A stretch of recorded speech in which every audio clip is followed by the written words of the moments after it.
Yo, YouTubers and Archists of Darkness, also known as Sir Killington of Color Struck, and I'm here to do another video.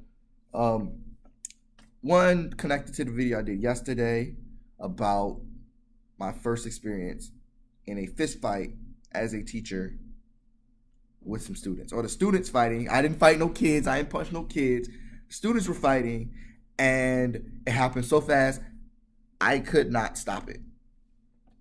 It happened like this. I couldn't do anything about it. Not a thing.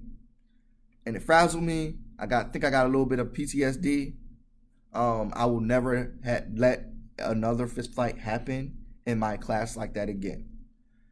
Um, anyway, I had a parent teacher conference because of it, and because of the parent teacher conference, I want to talk to you guys about dads. Now there were three dads in there. It was two. It was a grandfather and a dad for the boy, and it was a dad for the girl. The girl's mom was there too. Um, Dads, I just want to say this: we need to stop oppressing our boys, because all it's going to do is make them crazier. Now that sounds like I'm not a psychiatrist, not a psychologist. I just went through this myself. I was so oppressed as a child from my own father, whom I love,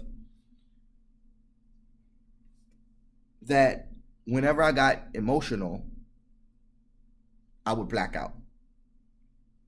Like legit blackout. Like you ever hear somebody say blackout drunk? Well, there are times I got into fights where I don't remember the fight, but the only thing I remember is me coming out on top. Now I'm not saying I won every fight I've been in. I know I won most of them, mainly because I'm not the one with all the marks on my face and a busted lip and a black eye, nor was I the one that got slammed on the ground and was under the fight essentially, right? I think maybe two or three other fights where it ended differently, but I never ended with me. I've never been in a fight where it ended with me on my back. That's one. Whenever I got into a fight or emotional, I would black out. Now, at the end of the fight, I was crying. I didn't even understand why I was crying. It's because I was never allowed to cry at home. My dad, real men don't cry. Real men don't do this. Real men don't do that. And it's funny, it's ironic, because one of the most vivid memories I have of my father is him crying, like fucking bawling. That one of the most vivid memories. And I remember, and I sat down with him and we cried together. Oh, loving moment. Anyway, that was very ironic, right? But I wasn't really allowed to cry. My dad always gave me responsibilities, and he always gave me consequences. Like if I didn't do something I was supposed to do, there were consequences to that. Now, if I decided to cry after I did something bad, it was no, shut up. You can't cry because you did this. You deserve it. That type of thing, right? For every action, there's an equal to opposite reaction, or you reap what you sow type deal, right? Karma. So there's no crying after that. You do what you did what you did, and you accept it. Now this student, he did what he did, and his dad wanted him to accept it. But this student in my class, he cries a lot. I've noticed that. He was holding back tears the entire time we were in the parent-teacher conference. And the moment a tear dropped out of his eye, his dad was like, why are you crying? Why are you crying? You did the crime, now it's time to do the time. Just wait, like that type of thing, right? And I can tell because when he's in my class, whenever I tell him to do something, or if I tell him to sit down, he refuses to do it, I'll say, I'm taking your recess. And the moment I say I'm taking this recess, he starts bawling. Face turns red, tears. And I'm always surprised at it, because it's like, it's just recess. Like I got my recess taken when I was a kid. I was like, oh, well, okay, whatever. I'll just draw at recess. Like I'll do something else. I don't have to go outside and play. Like, cool. Take my recess. I mean, yeah, I wanted to go outside and play football, obviously. But it was still, shit. You took my recess, but I'm not going to cry about it. I would cry when I was fighting.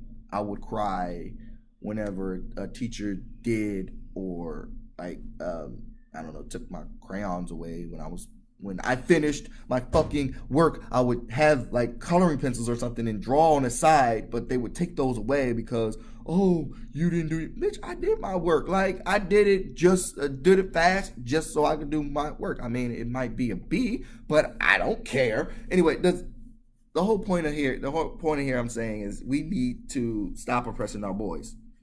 Because I feel like if he continues that, he called him a crybaby.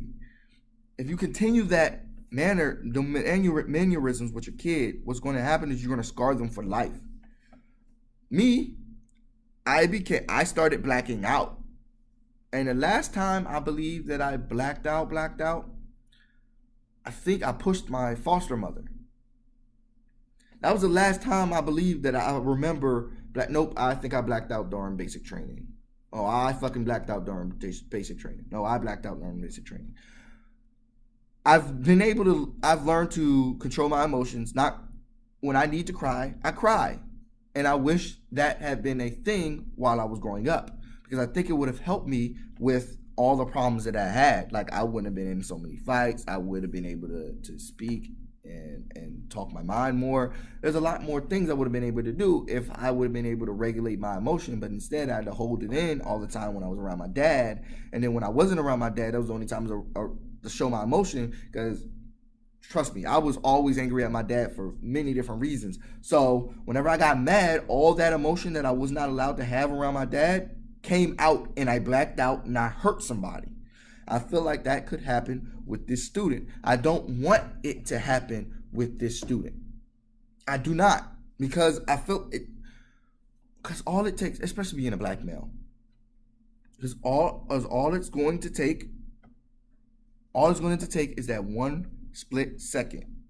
That one split second when you grow up, something stupid happens, and because you've been so emotionally suppressed your entire life, and you've been taught it, and it's been a part of who you are because you've been taught it by your parent, that there's going to be that a switch is going to go off, and you will not be able to control yourself because your emotions have been so coddled up in a fucking ball that it's going to implode, explode, and you're going to have a meltdown for like 10 seconds, and all it takes is a second.